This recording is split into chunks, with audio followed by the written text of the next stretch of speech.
Hello everyone. Today we are start a very first chapter of 10th class, that is light. Okay.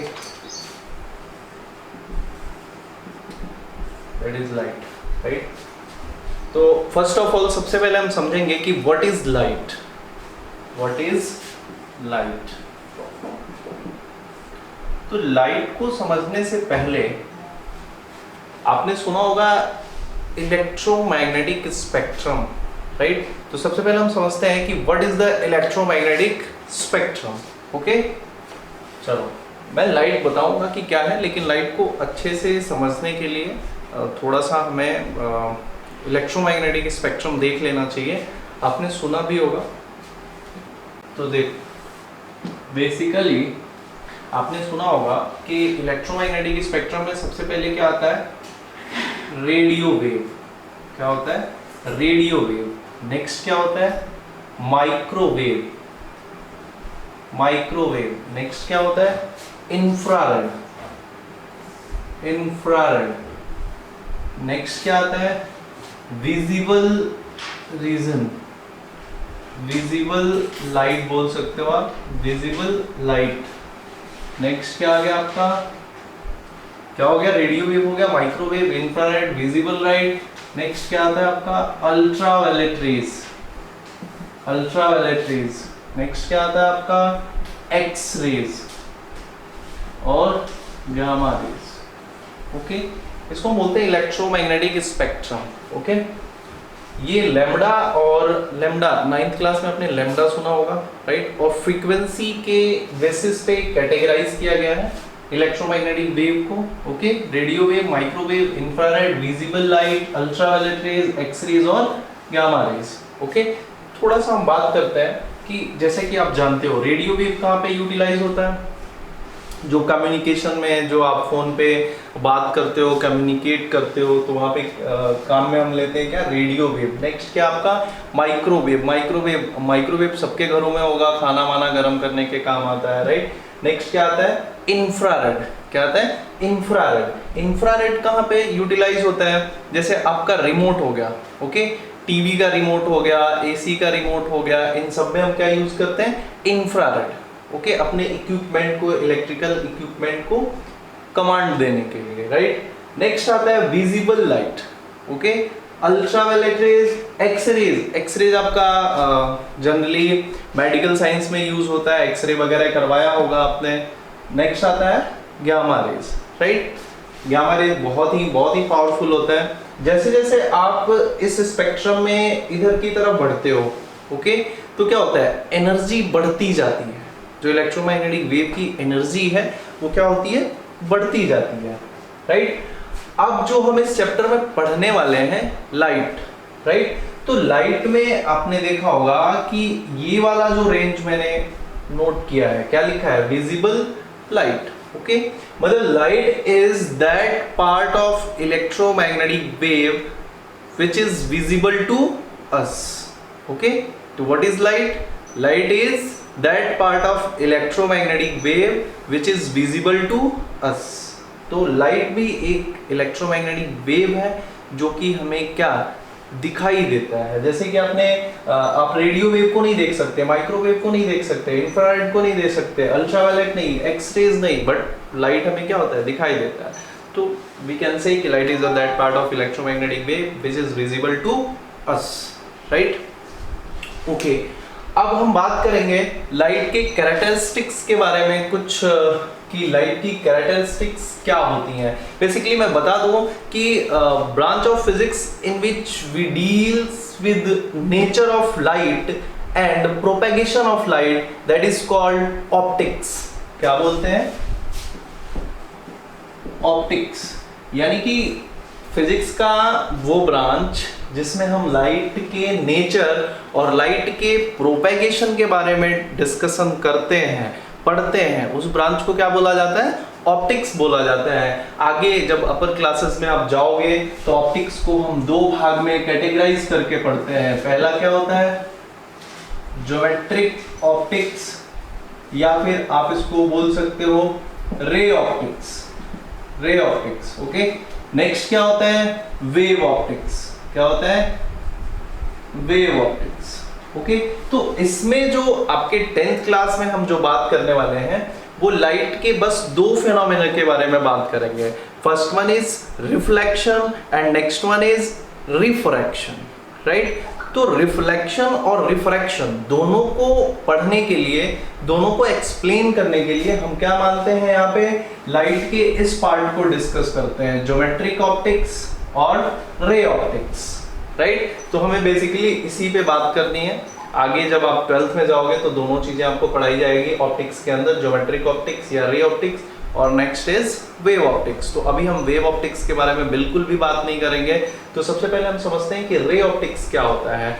तो ray optics के अंदर या geometrical optics के अंदर हम क्या मानते हैं, light basically light shows dual nature, particle nature as well as wave nature, right. तो जो अपना ये ज्योमेट्रिक ऑप्टिक्स है, तो ज्योमेट्रिक ऑप्टिक्स के अंदर हम ऐसा मानते हैं कि light propagate from source along a straight line, that is called रे।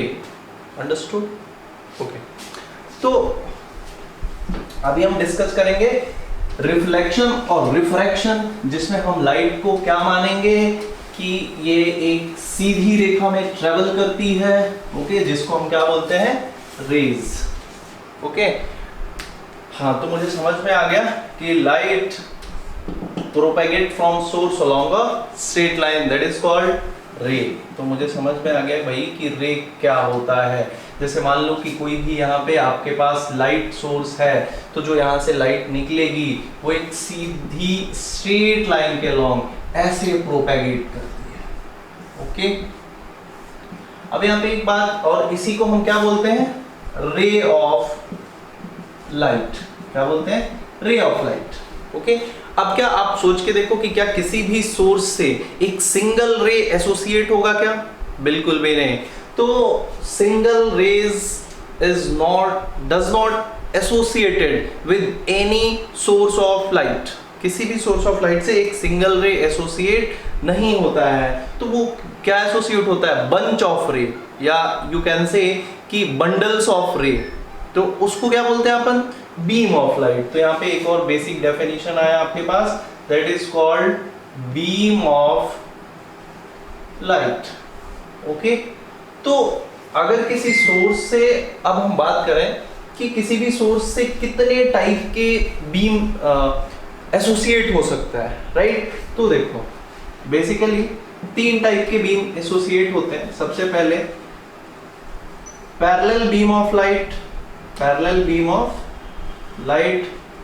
नेक्स्ट वन इज, पहले समझ लेते हैं, यहीं पे समझते चलते हैं कि पैरेलल बीम ऑफ लाइट क्या है। मान लो किसी भी सोर्स से अगर ऐसा रे ऑफ लाइट, ऐसे बंच मिलते हैं रेज के, तो इसको हम क्या बोलते हैं, parallel beam of light. Basically ये किस टाइप के सोर्स से मिलेगा, जो आपके लाइन सोर्सेज होते हैं, राइट। तो वहां से आपको ऐसा बीम मिल सकता है, that is called parallel beam of light.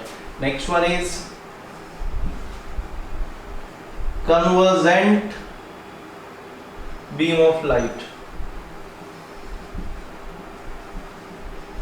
convergent beam of light, convergent beam of light क्या होता है, ये आपको किसी एक सिंगल पॉइंट पे कंजर्व होता हुआ दिखता है, राइट। इसको हम क्या बोलते हैं, convergent beam of light। Third one is divergent beam of light, divergent beam of light. अब डाइवर्जेंट बीम ऑफ लाइट क्या होता है, तो डाइवर्जेंट बीम ऑफ लाइट, मान लो कि ये आपका सोर्स है, तो यहां से ऐसे देखो, एक पॉइंट से, सोर्स ऑफ लाइट से ये सभी क्या दूर, एक दूसरे से दूर जाते हुए दिखाई दे रहा है। तो there are 3 types of beam of light. First is parallel beam of light, you can seen it, convergent beam of light and divergent beam of light। okay, next, अब अगर हम कुछ लाइट के नेचर के बारे में बात करें तो क्या होता है, सबसे पहले अगर हम बात करें तो speed of light, speed of light, speed of light क्या होती है, मैं इसको इरेज कर देता हूँ।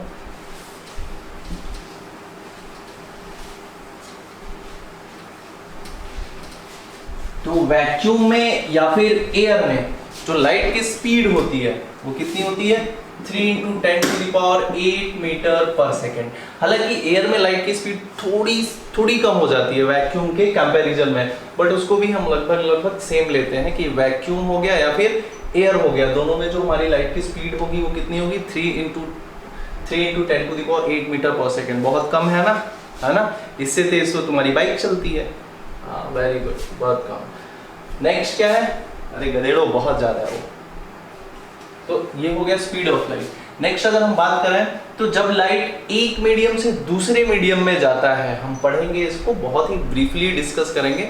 इसको हम बोलते हैं रिफ्रैक्शन। हालांकि चलो वो रिफ्रैक्शन में डिस्कस करेंगे, अभी थोड़ा सा हम यहाँ पे समझ लेते हैं कि जब भी लाइट एक मीडियम से दूसरे मीडियम में एंटर करता है तो उसकी स्पीड क्या हो जाती है, कम हो जाती है या फिर ज़्यादा हो जाती है, डिपेंड्स ऑन कि वो किस मीडियम से किस मीडियम में जा रहा है।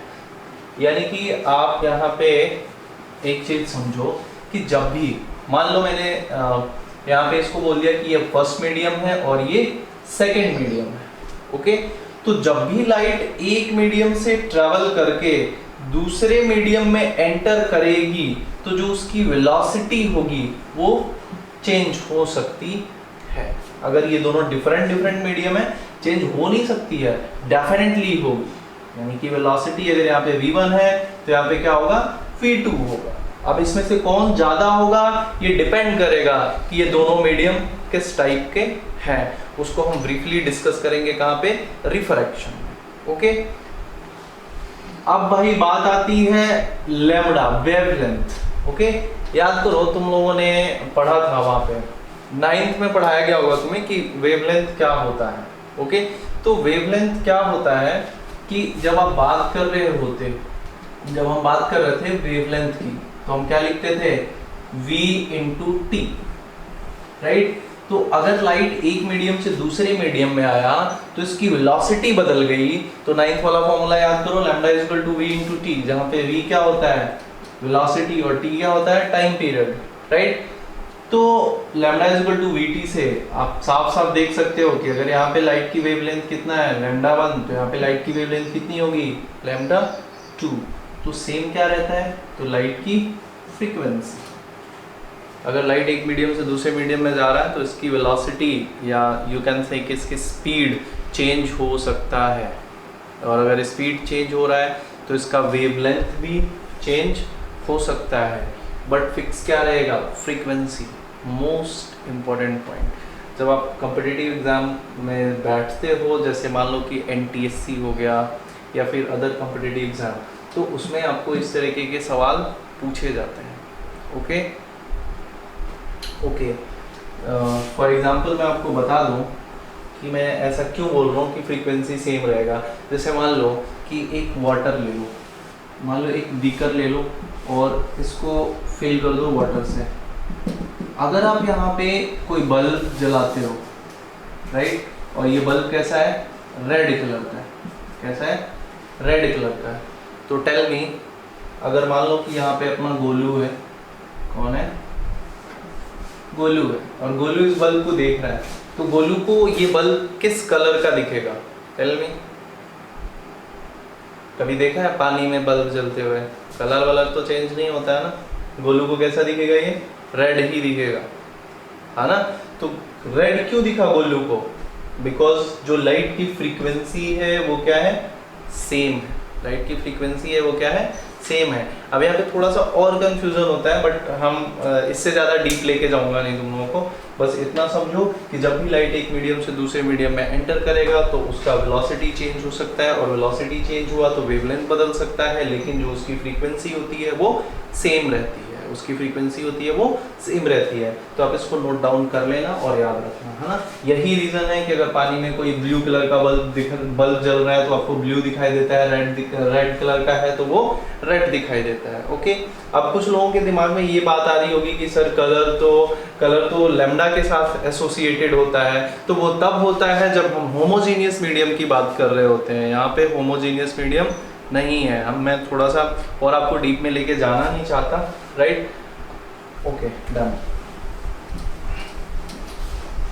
ओके तो हमने बात करी कि लाइट की स्पीड क्या होती है 3 × 10⁸ मीटर पर सेकंड। लाइट जब एक मीडियम से दूसरे मीडियम में जाता है तो उसका स्पीड घट बढ़ सकता है, और स्पीड घटेगा बढ़ेगा तो उसका लैम्डा भी चेंज हो जाएगा, बट फ्रीक्वेंसी सेम रहेगी। नाउ नेक्स्ट क्या है, नेक्स्ट ये है कि जब भी लाइट एक ऐसे सरफेस से टकराता है, ओके, जो कि पॉलिश्ड है, तो वहां पे वो क्या शो करता है, रिफ्लेक्शन शो करता है। क्या शो करता है, रिफ्लेक्शन शो करता है, रिफ्लेक्शन। और जब लाइट एक ऐसे मीडियम पे पड़ता है जो कि ट्रांसपेरेंट है, मतलब एक मीडियम से दूसरे मीडियम में एंटर कर जाए, तो वहां पे क्या शो करता है, रिफ्रैक्शन। तो हम ये दो फेनोमेना बहुत ही अच्छे से डिस्कस करने वाले हैं, और 10th क्लास में जो आपका फर्स्ट चैप्टर है वो उसमें डिस्कस भी यही करना है, रिफ्लेक्शन और रिफ्रैक्शन, राइट। तो फर्स्ट ऑफ ऑल हम बात करेंगे नेक्स्ट थोड़े बेसिक डेफिनेशंस की, उसके बाद से चलेंगे कहां पे, रिफ्लेक्शन पे, राइट। तो बेसिक डेफिनेशन और क्या रह गया, और रे समझ लिए हम लोग, बीम समझ लिए, ओके। अब हम बात करें कि medium, there are 3 types of medium. First is transparent medium, next one is translucent medium, and third, ये 8th क्लास में भी पढ़ चुके हो इसलिए मैं थोड़ा जल्दी बोलूंगा इस पे। ट्रांसपेरेंट मीडियम, ट्रांसलूसेंट मीडियम और ओपेक मीडियम। ट्रांसपेरेंट मीडियम क्या होता है, एक ऐसा मीडियम जिसके आर पार लाइट जा सके, है ना, मतलब in this medium light propagate easily, like your कोई भी ग्लास ले लो, राइट, प्लेन ग्लास या कोई भी ग्लास जिसके आर पार आप देख सको, तो उसको क्या बोलोगे, ट्रांसपेरेंट मीडियम। नेक्स्ट क्या है, ट्रांसलूसेंट मीडियम। ट्रांसलूसेंट मीडियम क्या होता है, जिसमें लाइट पार्शियली पास कर सके, मतलब लाइट पार्शियली प्रोपेगेट करती है। लाइक अगर आप पेपर पे क्या करो, ऑयल वगैरह लगा दो, ओके, तो वो वहां से लाइट पार्शियली क्या होती है, पास करती है। नेक्स्ट क्या होता है, ओपेक क्या होता है, जैसे आपका वॉल हो गया या फिर आपका डोर हो गया, तो यहाँ पे लाइट बिल्कुल भी आर पार नहीं जा पाती है, तो उस मीडियम को क्या बोलते हैं हम, ओपेक मीडियम बोलते हैं, ओके। बहुत ही बेसिक चीज है। नेक्स्ट हम बात करेंगे, चलो अब हम आते हैं मुद्दे पे, जो हमारा फर्स्ट फेनोमेना है, रिफ्लेक्शन। ओके, रिफ्लेक्शन क्या होता है, जब भी लाइट एक ऐसे मीडियम पे पड़ती है जो एक तरफ से क्या है, पॉलिश्ड है ना, ऐसे, ओके। तो अब हम यहाँ पे बेसिकली, जैसे मान लो कि आप एक बॉल लेते हो, तो जब आप बॉल को फेंकते हो, ओके, अगर आप बॉल यहाँ से ऐसे फेंक रहे हो तो यहाँ पे पड़ता है ना, तो ये इतने ही एंगल से ऊपर उठता है क्या, एग्जैक्टली समझ में आ रही है बात। एग्जैक्टली वैसे ही अगर इस सरफेस पे, इस पॉलिश्ड सरफेस पे जब लाइट ऐसे गिरती है, ओके, तो हम क्या करते हैं, यहाँ पे एक नॉर्मल ड्रॉ कर लेते हैं, ओके। नॉर्मल क्या होता है, तो इस सरफेस के परपेंडिकुलर लाइन क्या कहलाता है, नॉर्मल। तो इस सरफेस पे सबसे पहले हमने क्या बना लिया, एक नॉर्मल बना लिया, और ये हमारी लाइट रे इस पे पड़ी, ओके। अब इस लाइट रेज को हम क्या बोलते हैं, इंसिडेंट रे ऑफ लाइट। इसको मैंने क्या बोला, normal, okay. Now angle between incident ray and normal, angle between incident ray and normal is called incidence angle, या angle of incidence, angle of incidence denoted by I, okay. Now light ऐसे bounce back हो जाती है, same medium में light क्या हो गई, bounce back हो गई, ओके। इसको हम बोलते हैं reflected raise, reflected ray of light, reflected ray of light, and angle between reflected ray and normal is called angle of reflection. Angle of reflection. Understand? Okay तो तीन चीजें हैं यहाँ पे, तीन चार चीजें ऑब्वियसली। ये रे क्या है? एक पॉलिश सरफेस। ये कैसा है? कोई भी अभी फिलहाल तो ये कैसा प्लेन है? बिल्कुल ये सरफेस कैसा है? तो प्लेन। ओके तो जब भी एक पॉलिश्ड सरफेस पे कोई भी लाइट पड़ती है तो इस पे टकराने के बाद ये क्या हो जाता है? सेम मीडियम में बाउंस बैक हो जाता है। इसको हम क्या बोलते हैं? Reflection of light. ओके मतलब लाइट का बाउंस बैक हो जाना क्या कहलाता है? किसी भी पॉलिश्ड सरफेस पे पड़ने के बाद लाइट का बाउंस बैक हो जाना क्या कहलाता है? Reflection of light. Okay and ये रेज जो इस सरफेस पे आ रही है इसको हम क्या बोलते हैं? Incident ray of light, right. Okay इस सरफेस पे जो हमने परपेंडिकुलर ड्रॉ किया है इसको हम क्या बोलते हैं? Normal. Okay and angle between incident ray of light and normal is called angle of incidence, is called angle of incidence. And जो लाइट यहाँ पे, जो रे यहाँ पे पड़ी वो क्या हो गई? बाउंस बैक हो गई, तो इसको क्या बोलेंगे हम? Reflected ray of light. And angle between normal and reflected ray of light is called angle of reflection. Now you know laws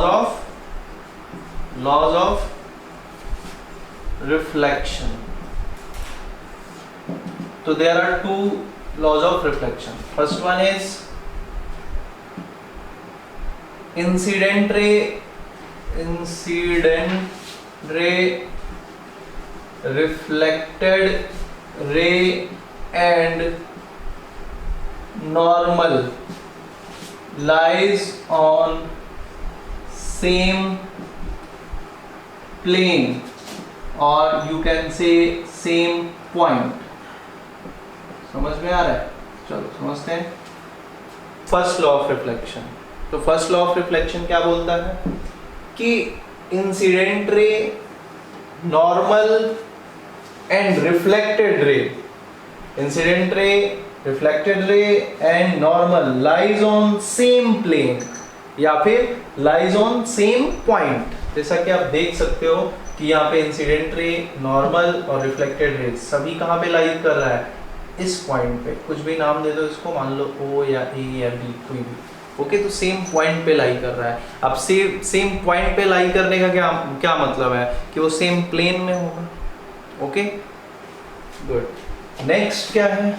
next जो सेकेंड लॉ ऑफ रिफ्लेक्शन है वो है कि angle of incidence I is equal to angle of reflection.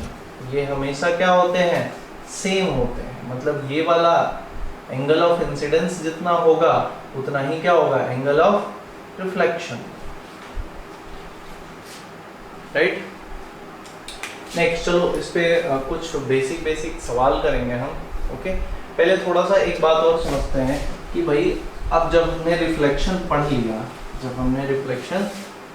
लिया तो सबसे पहले मुझे बताओ कि हमें कोई भी ऑब्जेक्ट दिखाई कैसे देती है? ओके कोई भी ऑब्जेक्ट हमें दिखाई कैसे देता है? जैसे मान लो आपके पास कोई बुक है। ओके यहाँ पे कोई भी लेटर लिखा है ABCZ वगैरह जो भी है, तो ये आपको दिखाई क्यों देता है? अगर ये अंधेरे कमरे में ऐसे रखा हुआ है तो क्या हमें ये दिखेगा? नहीं, बिल्कुल नहीं दिखेगा। तो जैसे ही आप क्या करते हो, कमरे का बल्ब ऑन करते हो तो यहाँ से रेज आती हैं और इस पे पड़ती हैं। अब ये जो रेज पड़ी इस पे, इसको हम क्या बोलेंगे? Incident ray. अब ये यहाँ से रिफ्लेक्ट होती हैं। क्या होती हैं? रिफ्लेक्ट होती हैं और हमारी आईज में जाती हैं। यस और नो? अब जब ये हमारी आईज में जाती हैं तो रेटिना पे, नेक्स्ट चैप्टर जो आपका होगा ह्यूमन आई, इसमें हम बहुत अच्छे से डिस्कस करने वाले हैं, लेकिन हमें यहाँ पे बेसिक नॉलेज होना चाहिए कि हमें कोई भी चीज़ दिखाई क्यों देती है। तो जब ये यहाँ से रिफ्लेक्ट होती है और हमारी आईज में जाती है तो हमारी आईज क्या करती है? यहाँ पे इमेज बनाती है रेटिना पे। रेटिना पे क्या बन जाता है, इमेज बन जाता है।